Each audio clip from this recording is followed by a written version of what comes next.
নমস্কার, আমি জবা। কেমন আছেন সবাই? আশা করি সবাই ভালো আছেন, সুস্থ আছেন। আমরাও ভালো আছি। আমার আরও একটি নতুন ব্লগে সবাইকে স্বাগত জানাই। আর এইদিকে দেখেন, প্রতিদিনের মতো আজকেও সকালবেলা ঘুমের থেকে উঠে হাঁটতে গেছিলাম। হেঁটে এসে প্রথমেই আমি দোকানের সামনেটা ঝাঁট দিয়ে নিই, কারণ সব লোকজন চলে আসবে। এর জন্য প্রথমে ঝাঁট দিয়েই আমি একদম বাসি কাপড় ছেড়েই ঘরে ঢুকে পড়ি। তো কী বলেন তো, তাহলে আর বাইরে যেতে হয় না। আর এদিকে আমি ঘর গুছিয়ে নিলাম ভালোভাবে, আর দোকানটাও ঝাঁট দিয়ে নিলাম। নিয়ে একে একে সব কিছু গুছিয়ে নেব। এইদিকে মাল আনা আছে কালকে রাতে, সেটাও কিন্তু গোছানো হয়নি। তো দেখেন, মালগুলো সব গুছাতে হবে ভেতরে, চিপসের প্যাকেট থেকে শুরু করে বিস্কুটের প্যাকেট পর্যন্ত। যাই হোক, আর এইদিকে আপনাদের দাদাভাই সে দোকান চালাচ্ছে, আর আমি এগুলো সব কিছু করে নিলাম। তো এখন গেছে ওইদিকে দুটো জল দিতে, তার জন্য আমি দোকানে চলে আসলাম। আর এইদিকে দেখেন, মালগুলো কিছু এখানেও আনা আছে, কেন এতটা গরম, ভেতরে আর মাল এতটা রাখি না, সব বাইরে ঝুলানো আছে। আর এই গরমে দোকানদারি করা যে কী কষ্ট, সেটা যে দোকানদারি করে সেই বোঝে। কেননা আমাদের ওই দোকানের ভেতরে একটা পাখা নেই, পাখাটা লাগানো হয়নি। তো যাই হোক, টেবিল পাখাটা ছিল, সেটাও দেখি নষ্ট হয়ে গেছে। তো এদিকে দেখেন, আমার দু ঘর ঝাঁট দেওয়া হয়ে গেছে, দোকানও ঝাঁট দেওয়া হয়ে গেছে, আর এদিকে দুয়ারও ঝাঁট দেওয়া হয়ে গেছে। জল ছিটিয়ে ঝাঁট দিয়েছি, কেননা কদিন আগে ঢালাই হয়েছিল, সেই ঢালাই সিমেন্ট বালি যেই মশলাগুলো, সেগুলো কিন্তু এখনও সেই রাস্তা রয়েছে, তার জন্য পুরো একদম ধুলো ধুলো হয়ে থাকে। জল ছিটিয়ে সকালবেলা ঝাঁট দিতে হয়। তো দেখেন, পুরো পরিষ্কার পরিচ্ছন্নভাবে রেখে দিয়েছি। তো এখন দোকানে আসবে, দোকানদারি করব। আর এদিকে আপনার দাদাভাই যদি কোথাও যায় তখন একটু বেশি সমস্যা, আর না হলে অতটা কোনো ব্যাপার না। আমি একেবারে সমস্ত কাজ করে নেই, তাহলে কিন্তু আমার সব কিছু একেবারেই হয়ে যায়। তো যাই হোক, আজকে কিন্তু খুব সকালবেলা ঘুমের থেকে উঠেই আমি দোকানটা পরিষ্কার করতে পারিনি। 7টা বাজে এখন পরিষ্কার করতে চলে এলাম। তো সকাল 5:30টার থেকে দোকান খুলেছে, 5:30টার থেকে 7টা পর্যন্ত খুব চাপ ছিল। এখন লোকের চাপ খুবই কম, কেননা এত গরমে বসে থাকা যাচ্ছে না। আর যেহেতু এখানে পাখার ব্যবস্থা নেই সবার বসার জন্য, এই জন্য সব চা খেয়ে খেয়ে যার যার মতন সে বাড়ি চলে যাচ্ছে।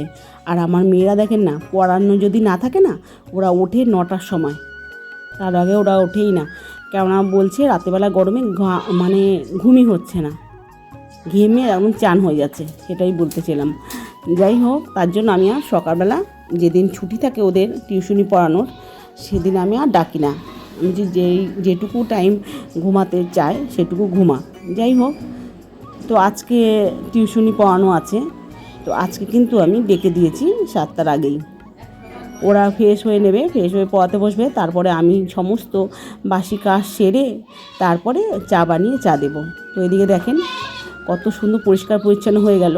আর এরকম পরিষ্কার পরিচ্ছন্ন জায়গায় রান্না করতে খুবই ভালো লাগে। আর আমি কি বলেন তো, প্রত্যেক দিন পরিষ্কার পরিচ্ছন্ন জায়গায় রান্না করতেই ভালোবাসি, আর পরিষ্কার পরিচ্ছন্ন রাখতেও ভালোবাসি। কেননা প্রত্যেক দিন সকালবেলা একবার মুছি, রান্না করে একবার মুছি, আবার রাত্রিবেলা যখন রান্না করি তখনও কিন্তু একবার মুছে রাখি। তবুও দেখেন না এতটা কাজ বেরোয়, কেননা বাড়িতে আমাদের 3টে মেয়ে আর ওর বাবা, যেমন কিছু করবে একটা, তখনই কিন্তু বাসনগুলো সব জমি জমি রেখে দেবে। তো দেখেন কতগুলো বাসন হয়েছে। এই সসপ্যান টসপ্যান এগুলো দেখছেন না, এগুলো কিন্তু সবই চপের বাসন, তার জন্য এতগুলো হয়ে গেছে। তা প্রত্যেক দিন অনেক বাসন আমাকে মাজতে হয়। আর এদিকে দেখেন, এদিকে আমি 1 গামলা মেজে রেখে দিয়েছি, তারপর এর পরের বার এগুলো মাজছি। কেননা একেবারে মাজলে এখানে জায়গাও হতো না, আর সেইভাবে পরিষ্কার পরিচ্ছন্নভাবে কাজটা করতে পারতাম না। তাই সবচেয়ে পরিষ্কার পরিচ্ছন্নভাবেই কাজটা করতে আমি খুবই ভালোবাসি। তো এদিকে বাসনগুলো মেজে নেবো, এরপরে কিন্তু অনেক কাজ আছে, সেগুলো একে একে সবই আপনাদের সাথে শেয়ার করব। তো এদিকে আমার গ্যাস মোছা হয়ে গেল, আর এদিকে বাসনগুলো ধুয়ে নেব, কেননা বাসি কাজ আজকে আমার কিছুই করা হয়নি। আর এখন প্রায় 7টার ওপরে বাজে। তো এরপরে রান্না বান্না সব পড়ে আছে। তো যাই হোক, একটা টেনশান কম হয়েছে, ঘরটা গোছানো আছে, কোনো টেনশান নেই। এদিকে রান্না করব, শুধু রান্নাঘরের কাজটা রান্না করব। আর এদিকে আমার মেজো মেয়ে আবার আজকে রেজাল্ট আনতে যাবে। তো তো ও মাধ্যমিক পরীক্ষায় খুব ভালোভাবে পাশ করেছে, শুধু একটা বিষয় ছাড়া। একটা বিষয় একটু কম পেয়েছে, সেটা আমি বললাম না, কেননা এটা অনলাইনের ব্যাপার, এটা ওর খারাপ লাগতে পারে, এর জন্য আমি বলবো না। শুধু ওটার জন্য একটু ওর মন খারাপ ছিল, তাছাড়া একদম সবই ভালো হয়েছে। তো যাই হোক, আমারও খারাপ লেগেছে কম পেয়েছি বলে। তো যাই হোক, খুবই ভালো রেজাল্ট করেছে। তো ও হচ্ছে স্কুল ভর্তি করতে হবে, কেননা ওদের ওখানে আর 11 ক্লাস 12 ক্লাস নেই, তো অন্য স্কুল ভর্তি করতে হবে। তো কোথায় ভর্তি করি জানি না, যেতে হবে। তো আজকে এমনি প্রথমে ফোনে দেখা হয়ে গেছে যে কত নাম্বার পেয়েছে, বা যাই হোক ওদের স্কুলে ও মানে ওর থেকে বেশি নাম্বার আর কেউই পায়নি, ওই পেয়েছে। তো ওকে ম্যাডামরা খুবই ভালোবাসে। কিন্তু যাই হোক, ম্যাডামরা ভালোবাসুক আর না বাসুক, যাই হোক, কিন্তু একটা বিষয়ে খুবই কম পেয়েছে বলে আমার মনটাও কিন্তু খারাপ আছে। তো দেখলেন কতগুলো বাসন সব সরিয়ে উপর দিয়ে রেখে দিয়ে এদিকে চাটা বসানো ছিল, সেটাকে ছেঁকে সবাইকে এখন দিয়ে দেবো। আর এদিকে দেখেন ফুটে ফুটে কতটা কমে গেছে, 4 কাপ তো হয়নি, সব হাফ হাফ করে দিলাম। যাই হোক, এই গরমের সময় অতটা চা লাগেও না।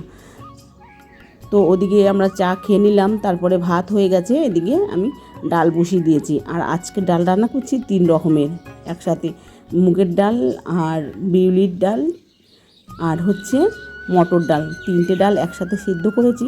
সেদ্ধ করে তারপরে আবার লাউ নুন হলুদ দিয়ে লঙ্কা দিয়ে আবার সেদ্ধ করেছি, লাউটাকে দিয়ে তারপরে এই যে এখানে দিলাম আদা জিরা শুকনো লঙ্কা সব কিছু ফোড়ন দিয়ে এই যে ডালটা দিয়ে দিলাম। তো ডালটা খেতে বেশ হয়েছিল, আর তার সাথে লাল লাল করে আলু ভাজা করেছিলাম, তো খেতে খুবই ভালো হয়েছিল। আর এদিকে দেখেন আমটা কেটে রেখেছি, আর এখন যা আমের অভাব, কারো গাছে আম নেই। তো আপনাদের দাদাভাই সেই আমগুলো কিন্তু নিয়ে এসেছিলো, একটা গাছের তলায় পড়েছিল, সেখান থেকে কুড়িয়ে এনেছিল, সেটাকেই ভালোভাবে কেটে ধুয়ে রেখেছিলাম। এটাকে এখন আমি আমের টক বানাবো, যে খুব টকও হবে না চাটনিটা, আবার এদিকে মিষ্টিও হবে না খুব। তো সেইভাবে চাটনিটা করব, খেতে কিন্তু ভীষণ ভালো লাগে, আর একটু পাতলা পাতলা হবে, চুমুক দিয়ে খেতে খুব ভালো লাগে। তো এই চাটনিটা রান্না করব, আর ডাল করলাম, আর এদিকে উচ্ছে আর আলু ভাজা করব। একটা উচ্ছে নষ্ট হয়ে যাচ্ছিলো, সেটাই ডুমডুম করে কেটে নিয়েছি, লাল লাল করে ভাজা করব, আর এদিকে আলু ভাজাটাও বসিয়ে দেবো।